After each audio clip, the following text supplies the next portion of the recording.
welcome. I'm Peggy. Thank you for letting us be a part of your day. And as always, we try to have good information for you. And in a minute, Susan Bufano is here with me, along with her precious pet who's come. And we're going to talk about Speak for Animals. We're going to talk about a lot of things and how we, especially this time of year, we think about, oh, it'll be great. We'll go get a puppy or a kitten and have it under the Christmas tree. Well, the newness wears off, but the animal's still there. We've got a lot to share about it. We have phone numbers for you. But before we get into that, I just wanted to show you this. It's called Fighting Cancer Cookbook. And as far as I know, it is free. And the First Presbyterian Church in downtown Greenville is the one that has it, and I can give you information on how to get it. Caring for Cancer Ministry is part of the First Presbyterian Church in downtown Greenville, and they put forth this little book, and it has recipes in it, and the recipes are good even if you don't have a cancer problem, because they're common sense, good for you, things to eat. But anyway, I wanted to just share that with you, and I thought I was grateful to have this little book, and I wanted you to know about it. And if you'd like more information, you can contact me here at the TV station. Now, I want to introduce Susan Bufano. And Susan is a friend. She is president of something called Speak for Animals. Now, this time of year especially, we think about other people. And we should also think about animals. There are lots of needs to be met in this world. And thank God there are a lot of people like Susan Bufano who are out there making those needs fulfilled. And next to her here is a very special friend. And she's come along. And her name is Selah? Selah. Selah. Her name is S-E-L-A. Selah. It is. Okay. And she has her little ho-ho, well, what is that? A Ho, scarf? ho, ho, woof, woof, woof. Scarf. You're really in the spirit. Yeah. Now tell me, you are the president of Speak for Animals. Now, is this just a local organization? What is it? Speak for Animals started in 2003, and our mission is to help animals and the people that care about them by offering low-cost and no-cost spay, neuter, and vaccinations for people. And that way, we help to reduce the numbers of animals that go into shelters. We also, in certain neighborhoods of Greenville County, we'll also transport animals back and forth to the vet for people. Now, you're just here in this part of the upstate. You're not a national organization. We're not national, no. We're an upstate organization, yes. Okay, so you're kind of unique. We're very unique because one of the things that we do that I don't know of any other group that does this is we actually go into a lot of low-income neighborhoods and we knock on doors with a smile and we say, hey, we see you've got a dog outside. We'd like to help you with that dog. Has it been spayed or neutered? Does it need its vaccinations? And we can actually help people because, as I'm sure you know, Peggy, and a lot of your viewers, that animals are more, when we help an animal, we're helping a person too, because there's always a person who loves that animal attached to that animal. So Speak for Animals works to help people and the animals that they love, because we know that a lot of people can't afford veterinary services. A lot of times it can be very expensive to spay an animal. There's some vets that charge up to $500. If someone is on some type of aid that can be verified, we'll do it for them for $25. That very same high quality surgery, they'll only have to charge we'll only have to charge them $25 for it. And that helps them to be able to keep their animal. We have a lot of people that will say, I'd really like to keep my animal, but she'll just keep having puppies all the time. Well, guess what? There's an easy fix for that. Same thing with kittens and for cats and for dogs. So that's our mission, is to help animals stay in their families. So Speak for Animals, people automatically, you're not a shelter. No, we're not a shelter. Our mission is to prevent animals from having to go to the shelter by helping people keep them in their homes. And we do, what about strays and all that.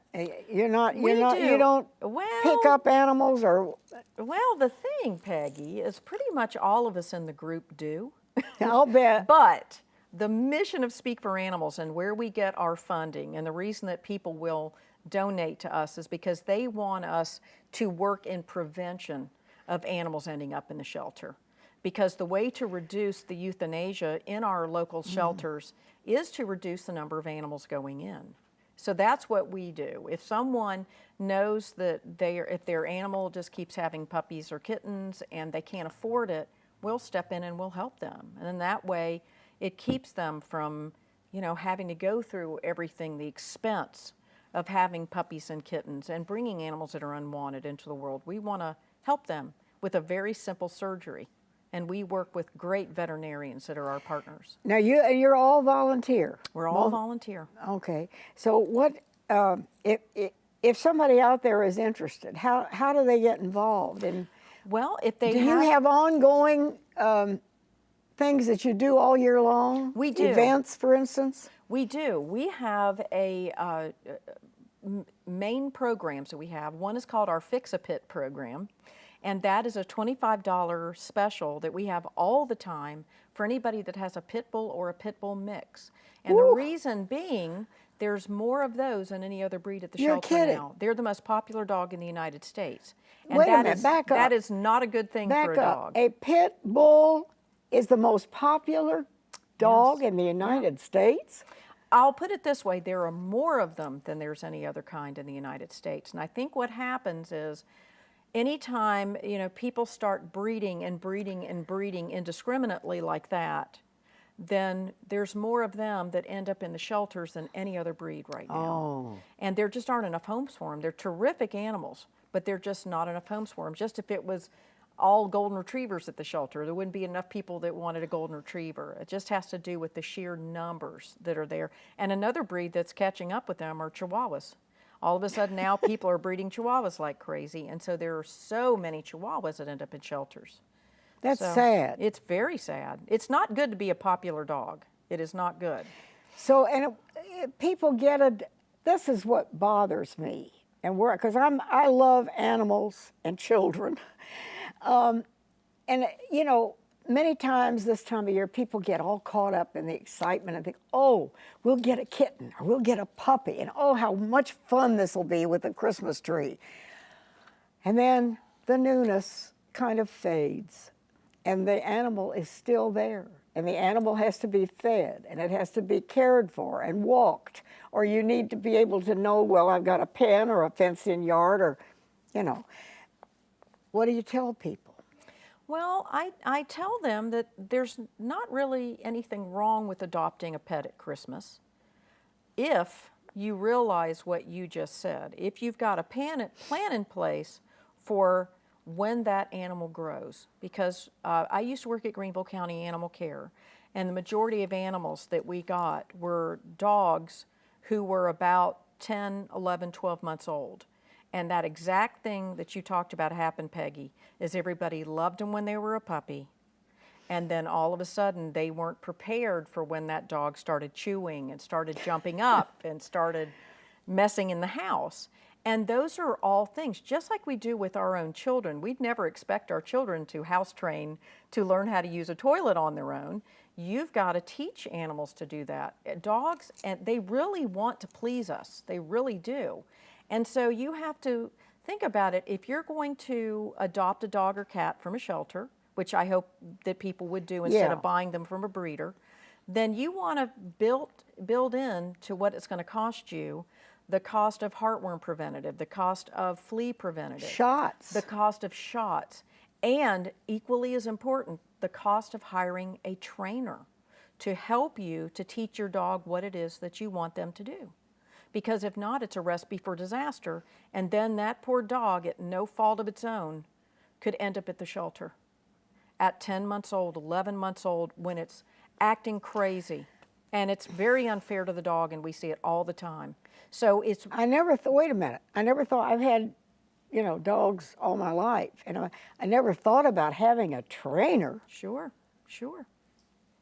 That's amazing. It is. I mean, if you are somebody who knows how to do all the training yourself, if you are good at teaching them how to walk on a leash, how not to jump on you, how to sit, to learn all the things that you want, how not to chew, then that's great. I think you're very smart, Peggy, but a lot of us aren't. No, no, I had animals that did all the bad things, but I love them anyway. I know, me too.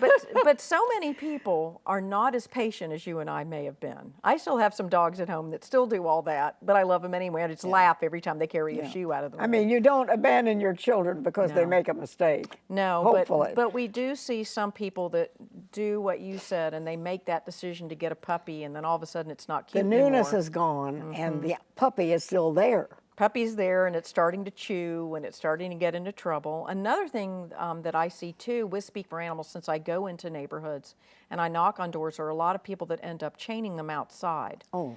And that's a horrible life. That's a horrible life for an animal. So if you don't have any other options for an animal other than chaining them outside, it's just best not to get one. It means you're not prepared yet. Yeah. You really should have a fenced-in yard, or have them or a pen, in the house with a you, place or where some the sort of animal pen. can go and be safe. Or as Seela says, on a couch or on a nice warm dog bed is what she prefers. And then for cats, it's the same thing. Kittens are really cute and fun, but eventually that newness can wear off too, and now you've got a cat. So you've got to make sure that you are aware that you need to do all these things for them, and that they aren't a temporary commitment. When you're adopting a cat or a dog, you're looking at, excuse me, bless you, 10, 12, 14 years. I mean, you never know. It could be longer than that for a cat. So you've got to be prepared. And it's worth every dime of it, isn't it, Peggy? Yeah. Worth every bit of time and effort. I have a cat that miraculously appeared as a kitten by our back door. And my husband was sitting in the room reading, and I came downstairs and he said, there's some cat out there that's been crying. And my grandchildren were visiting, and they said, oh, where? And they opened the door, and the cat came in. And she's been a part of our lives ever since. Oh. And I always said God brought that little kitten to us because the love that we have shared. And I know people who don't love animals can't understand this, but it's real. It is real. You know, and of course I always had dogs. I raised West Highland Terriers, being the Scottish lassie that I love to be. You know, an animal is a precious gift from God, but they require care. They do. And I want to say this time of year, if you're thinking of having an animal as an addition to your family because of, you know, you think, oh, how much fun this will be, the newness will wear off, but the animal is still there. And it is fun. It is fun having that dog. You've got to make sure ahead of time that you have a fenced-in yard, or you have a pen, or you have a place where the animal can be safe and be there. Absolutely. And they are great fun. I can't imagine life without having a dog at my house. So it is great fun, and it is a lot of fun to have a puppy at Christmas. But another thing I like to do is I always tell people, you couldn't hand me a puppy with $1,000 attached. That's not my idea of fun. My idea of fun is a dog who's maybe 2 or 3, who I already know how big it's going to be. I already know what its personality's like. And the great thing about adopting an older dog, you know, a 2 or 3-year-old dog, is that with a puppy, you never really know what their personality is going to be like. So if you adopt an older dog, if you go to the shelter, you've got all of these loving dogs just waiting to go home with you, or adult cats.